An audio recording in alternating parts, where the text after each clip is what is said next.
Movie के start होते ही हमें 4 फ्रेंड्स दिखाए जाते हैं जो कि ऑडियंस में बैठे हुए थे क्योंकि वो वहाँ पर कार रेस देखने आए थे। उनमें एक लड़का जिसका नाम निक होता है और उसकी फ्रेंड का नाम लॉरी होता है और उनके साथ उनकी 2 फ्रेंड्स थी और जिस जगह पर वो बैठे हुए थे उस एरिया का नाम था 180। वहाँ सब लोग काफी इंजॉय कर रहे होते हैं, लेकिन निक थोड़ा अपसेट था। उसे कुछ भी अच्छा नहीं लग रहा था। उसे ऐसा फील हो रहा था कि जैसे कुछ गलत होने वाला है क्योंकि उसे वहाँ पर बहुत ज्यादा नेगेटिव क्लूज मिल रहे थे। वो अपने आसपास बैठे हुए कुछ लोगों को देखता है। उन लोगों के सामने एक काउबॉय आकर बैठ जाता है। वहीं पर एक अमेरिकन कपल भी आया हुआ था जिन्हें गार्ड कुछ कह रहा था। एक मदर थी जो कि अपने 2 बच्चों के साथ वहाँ पर आई थी। इनके अलावा एक कार मैकेनिक था जो कि अपनी बेस्ट फ्रेंड के साथ वहाँ पर आया था। निक को लग रहा था कि वहाँ पर एक एक्सीडेंट होने वाला है जिससे क्रैश हो जाएगा और उसे बिल्कुल ठीक ही लग रहा था क्योंकि एक कार जिसका नंबर 45 था उसमें एक स्क्रू ड्राइवर फंसा रह जाता है और वो स्क्रू ड्राइवर रेस ट्रैक पर गिर जाता है जिससे एक कार का टायर फट जाता है और वो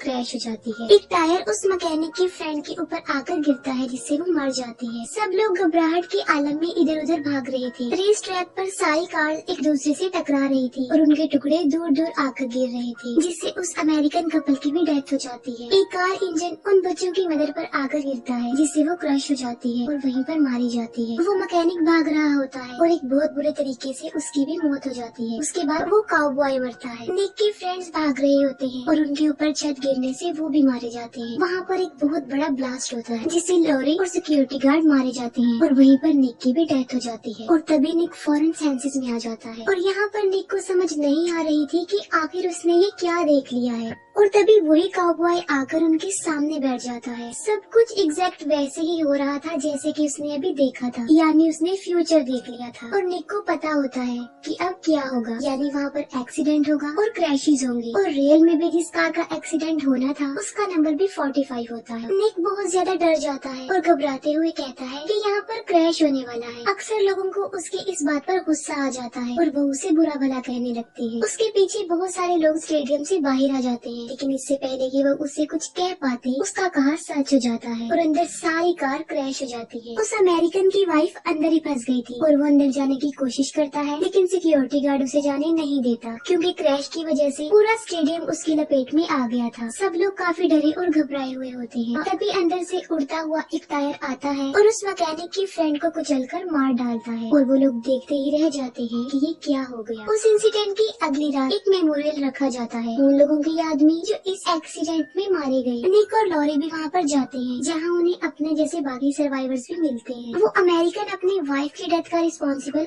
गार्ड को समझ रहा था क्योंकि उसने अंदर जाने जो नहीं दिया था। उसकी बातों से लग रहा था कि वो काफी गुस्से में है और वो अपनी वाइफ की डेथ का बदला जरूर लेगा। रात को भी निक को एक विजन दिखाई देता है जिससे वो डर जाता है और जाग जाता है। उसने अपने विजन में कुछ आग जैसा देखा था और उसे समझ नहीं आ रही थी कि ये क्या है। दूसरी तरफ वो अमेरिकन काफी नशे में था और वो उस गार्ड के घर जाता है। वो ट्रक को ऑन ही छोड़कर गार्ड के घर में जा रहा था, तभी अचानक से बियर कैन रेस पर गिर जाते हैं और उसका ट्रक चलने लगता है जिसकी वजह से वो चेन में फंस जाता है और ट्रक उसे घसीटते हुए ले जा रहा था और फ्यूल गिरने की वजह से उस चेन में आग लग जाती है। वो चिल्ला रहा होता है और तभी उसके चिल्लाने की आवाज सुनकर वो गार्ड बाहर आ जाता है और इतने में ही आग इंजन तक पहुंच जाती है और वहाँ पर एक बहुत बड़ा ब्लास्ट होता है। और जब निक की न्यूज देखता है तब उसे पता चल जाता है कि जो विजन उसने देखा था वो उस अमेरिकन की डेथ का ही था और अभी वो इस बारे में सोच ही रहा होता है कि उसे एक दूसरा विजन नजर आता है। अब विजन तो वो देख लेता है, लेकिन इस बार भी उसे ये पता नहीं चल पाता कि अब डेथ की किसकी बारी है। वो मदर अपने बच्चों के साथ एक सैलून में जाती है। उस लेडी के बच्चे एक साइन बोर्ड पर पत्थर मार रहे थे और वहाँ का गार्डनर उन्हें ऐसा करने से मना करता है और वहाँ से भगा देता है। जब वो लेडी सैलून में बैठी होती है तब वहाँ पर बहुत सारे ऐसे इंसिडेंट्स होते हैं जिनसे वो मर सकती थी, लेकिन उन इंसिडेंट से तो वो बच जाती है। लेकिन जब वो घर वापस जा रही होती है तभी एक ग्रेस कटर से एक पत्थर हिट होता है जो सीधा आकर उसकी आंख में लगता है और वो मर जाती है। और वो पत्थर किसी और ने नहीं बल्कि उसके अपने बच्चों ने वहाँ पर फेंका था। उस लेडी की डेथ से निक को पता चल जाता है कि डेथ उनकी आसपास ही है। न्यूज़पेपर के ऊपर भी 180 लिखा हुआ था और वो इसके बारे में रिसर्च करते और तब उन्हें 180 की तबाहियों के साथ साथ डेथ की पूरी कॉन्सेप्ट का पता चल जाता है कि वो कैसे काम करती है। और वहीं पर उन्हें डेथ के बारे में एक इन्फॉर्मेशन मिलती है कि अगर वो डेथ की प्रोसेस को रोक देते हैं तो वो खत्म हो जाएगी, लेकिन असल में ऐसा कुछ नहीं था। निक को एक और विजन आता है। अब वो डेथ के बारे में तो जान चुका था, लेकिन उसे ये पता नहीं होता कि अगली बारी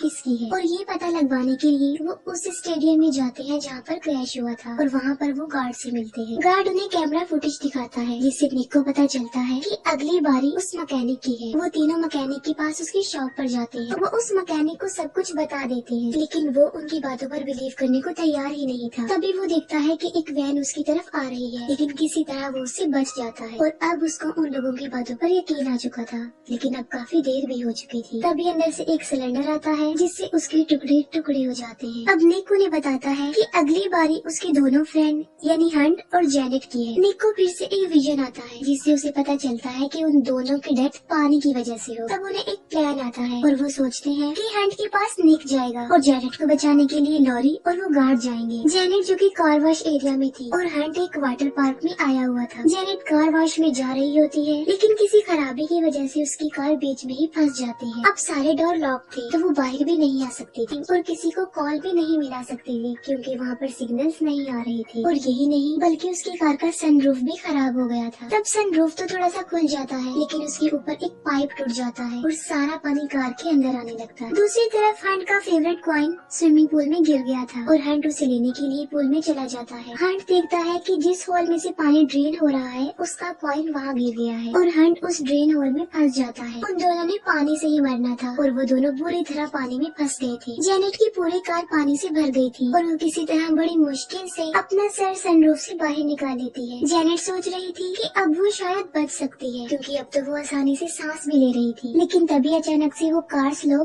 चलने लगता है और जेनेट को अपनी मौत अपने सामने ही नजर आ रही थी। लेकिन लॉरी बिल्कुल ठीक टाइम पर वहाँ पहुँचकर उसे बचा लेती है। वो अपनी कार से उसकी कार को रिवर्स करके उसकी जान बचाने में कामयाब हो जाते हैं। अब जेनेट को तो बचाने में वो लोग कामयाब हो जाते हैं, लेकिन हंट अभी तक वहाँ पर फंसा हुआ था और निक भी वहाँ पर पहुँच जाता है, लेकिन वो हंट को नहीं ढूंढ पाता और हंट की बहुत बुरे तरीके से मौत हो जाती। अब यहाँ पर तो हंट मर गया और जेनेट बच गई। तो अगली बारी उसी गार्ड की थी। अब वो गार्ड इस दुनिया में बिल्कुल अकेला था, इसीलिए उसे अपनी डेथ से ज्यादा फर्क नहीं पड़ रहा था क्योंकि उसकी फैमिली मर चुकी थी और उसे भी जीने का कोई शौक नहीं था। लेकिन लॉरी और निक को एक ऐसा क्लू मिल जाता है जिससे वो उसे बचा सकते हैं और उन इंस्ट्रक्शंस को फॉलो करते हुए वो दोनों उस गार्ड के घर जाते हैं। उस गार्ड के घर पहुंचकर वो देखते हैं कि उसने खुद को फांसी पर लटकाया हुआ है, लेकिन अभी तक वो जिंदा है। वो उन लोगों को बताता है कि वो सुबह से फांसी लगाने की प्रैक्टिस कर रहा है, अपनी जान लेने की कोशिश कर रहा है, लेकिन हर बार वो नाकाम रह जाता है। वो लोग सोचते हैं कि जेनेट को बचाकर उन्होंने डेथ की इस प्रोसेस को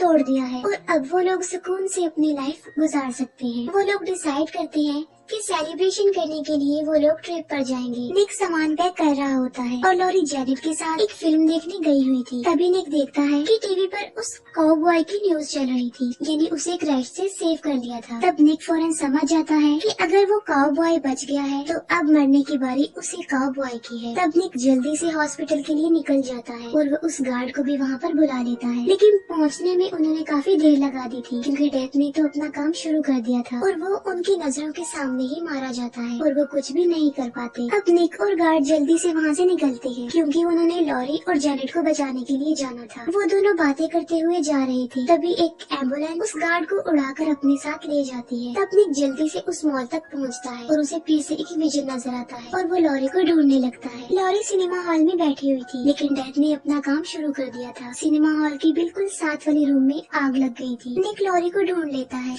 वो उन्हें बताता है कि मौत का ये खेल अभी तक खत्म नहीं हुआ है और बेहतर होगा कि उन्हें वहाँ से निकलना चाहिए, लेकिन जेनेट उनके साथ जाना नहीं चाहती थी और वो वहीं बैठकर मूवी एंजॉय करती है। तभी मूवी में ब्लास्ट होता है और वो ब्लास्ट रियल बन जाता है जिससे जेनेट भी मारी जाती है और अगली बारी लॉरी की है। वो उस मॉल से निकलने की कोशिश करती है, लेकिन ब्लास्ट की वजह से पूरा माल उसके पेट में आ गया था। लॉरी का पाँव एक्सीलेटर में फंस जाता है और वो निक के सामने ही मर जाती है और तभी निक फौरन से सेंसेस में आ जाता है, यानी एक बार फिर से उसने फ्यूचर देख लिया था और वो उस गार्ड के साथ उस हॉस्पिटल से बाहर आ रहा होता है। वो गार्ड उससे बातें करते हुए चल रहा होता है। अब गार्ड के साथ क्या होने वाला है ये निक जानता था, लेकिन इससे पहले कि वो खुद को संभाल पाता वो एम्बुलेंस उस गार्ड को उड़ाकर अपने साथ ले जाती है। अब निक मॉल में जाता है और वो सिनेमा हॉल में जाने की बजाय उस रूम में चला जाता है जहाँ पर आग लगी हुई थी, क्योंकि वो सब लोगों को बचाना चाहता था। वो आग बुझाने की कोशिश करता है जिससे वो जख्मी हो जाता है, लेकिन इसके बावजूद भी वो आग बुझाने में कामयाब खराब हो जाता है और यहाँ पर वो सोच रहा था कि उसने इतने सारे लोगों की जान बचा ली है। इसके बाद हम सीधा 2 हफ्ते के बाद का सीन देखते हैं। वहाँ पर हमें एक बस दिखाई जाती है जिसके ऊपर 180 लिखा हुआ था। वो एक कैफे में बैठे हुए थे और उस कैफे का नाम था डेथ बाय कैफीन। और वहाँ पर भी निक को बहुत सारे नेगेटिव क्लूज मिल रहे थे जिन्हें देखकर वो फिर से अपसेट हो जाता है। उन क्लूज को देखकर निक फौरन समझ जाता है कि उसने कुछ भी चेंज नहीं किया और ना ही उसने इतने सारे लोगों की जान बचाई, बल्कि ब्लास्ट तो होना ही नहीं था। यहाँ पर डेथ ने उसके साथ एक प्रैंक किया था क्योंकि डेथ उन लोगों के अकॉर्डिंग नहीं चल रही थी बल्कि वो डेथ के अकॉर्डिंग चल रही थी। वो ये सोचने पर भी मजबूर हो जाता है कि अगर वो इस कैफे में बैठे हुए हैं तो ये भी डेथ का एक प्लान हो सकता है। अभी बस वो ये कहता ही है कि एक ट्रेन आकर उन तीनों को कुचल डालती है और वो तीनों भी मारे जाते हैं और उनकी डेथ के साथ ही ये मूवी यहीं पर एंड हो जाती है।